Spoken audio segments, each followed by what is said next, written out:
Calme olympien hier dans la salle du conseil municipal à Tours, jusqu'au moment de voter pour les indemnités des élus.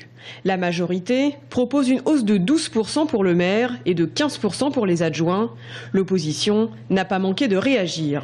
C'est plutôt une maladresse de la nouvelle équipe dans une période de difficulté importante pour les Français. Je pense que ça ne s'imposait pas et que ça va être mal compris par les Tourangeaux. Les Verts, eux, ont été piqués au vif quand Serge Babary a donné l'exemple de Grenoble, ville écologiste dont le maire serait cumulard.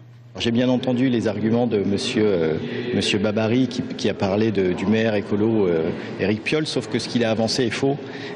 Éric Piolle a démissionné du conseil régional, je viens de le vérifier, et puis il a également fait supprimer ce qu'on appelle les cachetons qui sont liés à la participation à des commissions. Donc globalement, on est loin du compte avec ce que fera la ville de Tours, et on n'est pas du tout dans la même démarche. Hélène O'Connell, élue frontiste, réclame quant à elle une baisse de 10% des indemnités des élus. Nous souhaitions proposer une baisse qui tienne compte des demandes de tous sans rentrer dans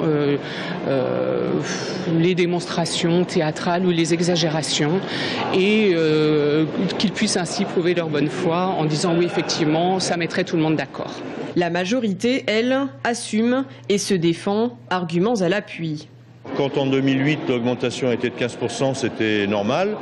Lorsque c'est nous qui le faisons, ça devient indécent. Il faut bien que les élus aient une indemnité pour le temps qui passe. C'est du 100%. L'opposition de gauche a finalement voté contre, tandis que les deux élus du Front National se sont abstenus.